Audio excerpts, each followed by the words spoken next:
Shalom, selamat pagi saudara-saudariku yang dikasihi Yesus Kristus Sang Putra Allah. Kita bertemu lagi dalam Renungan Pagi yang dibawakan oleh Pendeta Trison Ginting dengan tema khas Bersama Allah di Waktu Fajar. Semoga firman Allah bersama Anda sepanjang hari. Selamat pagi saudaraku dimanapun kita berada pada saat ini. Kita bersama kembali dalam Renungan Pagi kita Jumat 25 Februari 2022 dengan judul Kristus memberi dirinya untuk kelepasan kita. Ayatnya tertulis di dalam Galatia 1 ayat 4 yang telah menyerahkan dirinya karena dosa-dosa kita untuk melepaskan kita dari dunia jahat yang sekarang ini menurut kehendak Allah dan Bapa kita. Harga yang telah dibayar untuk menebus kita, pengorbanan yang tiada batas dan taranya dari Allah Bapa kita yang di surga dengan mengaruniakan anaknya mati untuk menebus kita, haruslah pula menerbitkan konsepsi-konsepsi bagi kita tentang apa jadinya ketika kelak melalui Kristus. Ketika Rasul Yohanes yang diberi wahyu menatap tinggi, dalam dan luasnya kasih Allah Bapa terhadap bangsa manusia yang telah berdosa, hatinya pun dipenuhi pujaan dan mengundang dunia supaya menatapnya. Betapa ayat ini memberikan nilai kepada manusia. Dengan pelanggaran anak-anak manusia menjadi milik setan. Dengan iman di dalam korban grafirat Kristus, anak-anak Adam dapat menjadi anak-anak Allah. Dengan mengenakan keadaan manusia, Kristus meninggikan manusia.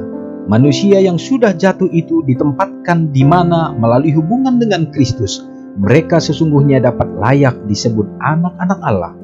Kasih yang demikian tidak ada bandingannya, menjadi anak-anak Raja Surga, janji yang amat mulia, inti yang paling perlu direnungkan, kasih Allah yang tiada taranya bagi satu dunia yang tidak mengasihinya. Pikiran ini mempunyai satu kuasa yang menaklukkan jiwa dan membawa pikiran takluk kepada kehendak Allah. Semakin kita pelajari sifat Allah di dalam terang salib itu, semakin kita lihat kemurahan, kelembutan dan kemampuan yang dipadu dengan keadilan, dan semakin jelas pula kita perhatikan bukti-bukti satu kasih yang tak terbatas dan tiada taranya, serta belas kasihan yang penuh kelemah lembutan melebihi kasih seorang ibu kepada anaknya yang tersesat. Yesus menunggu untuk mengangkat engkau menjadi anggota keluarganya. Kekuatannya akan menolong kelemahanmu. Ia akan menuntun engkau langkah demi langkah. Ulurkanlah tanganmu kepadanya dan biarlah ia yang menuntunmu. Saudara yang kekasih dalam nama Tuhan, Kristus memberikan dirinya bagi saudara dan saya untuk kelepasan kita, untuk penebusan kita. Dan sungguh luar biasa kerelaan anak Allah Yesus Kristus dalam hidup mengalami kemanusiaan kita dalam kelemahan-kelemahan dan diakhiri dengan kematian di atas kayu salib tanpa dosa. Itu juga menjadi teladan bagi kita. Bagaimana kekuatan melalui iman kita Tuhan akan berikan sehingga kita juga dituntun untuk sempurna di dalam mengikuti Yesus. Saudaraku, biarlah cara kita mengagungkan dan memuliakan Tuhan akan mempengaruhi iman kita, pengharapan kita untuk berjalan di setiap hari dalam tuntunan kasih-Nya. Mari kita sama-sama berdoa. Maha besar Allah Bapa yang bertahta dalam kerajaan surga, kami puji dan tinggikan Engkau ya Tuhan atas semua kasih dan karunia Tuhan dalam kehidupan kami sebagai manusia yang berdosa, tetapi ciptaan yang mulia yang Engkau nyatakan untuk kami dapat dituntun kembali melalui penebusan Tuhan Yesus mati bagi kami ya Bapa.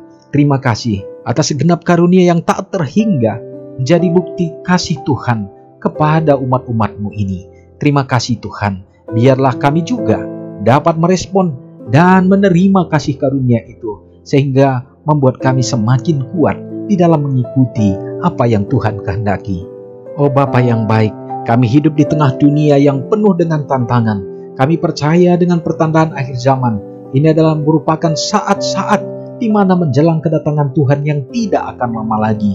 Dan begitu banyak kejadian-kejadian yang melanda dunia kami bahkan memberikan kesusahan. Namun di atas semua itu biarlah mata rohani kami selalu tertuju kepada Tuhan.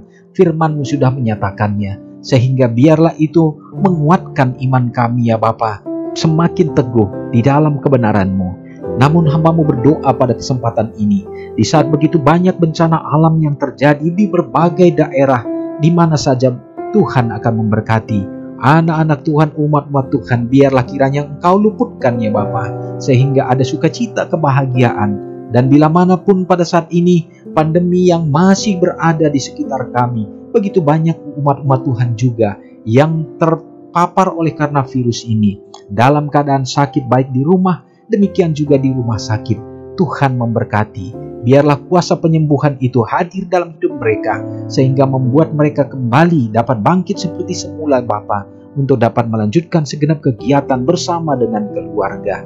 Memberkati umat-umat Tuhan dalam kesulitan-kesulitan, baik di dalam kebutuhan, demikian juga yang memerlukan pekerjaan.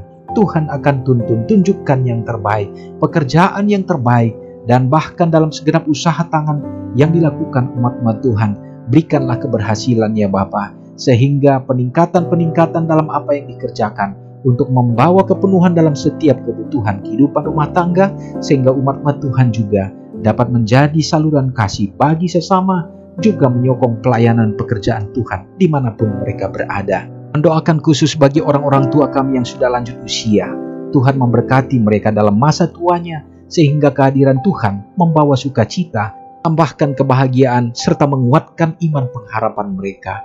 Terima kasih Tuhan, mengampuni dosa kami. Doa ini hamba-Mu serahkan di dalam nama Yesus yang sudah menjadi juru selamat kami. Amin. Selamat pagi, Tuhan Yesus memberkati. Ingatlah Matius 5 ayat 13-16. Biarlah kamu menjadi garam yang mengasinkan dan terang yang menyinari kehidupan orang lain. Jangan lupa subscribe, like, dan share ke seluruh dunia.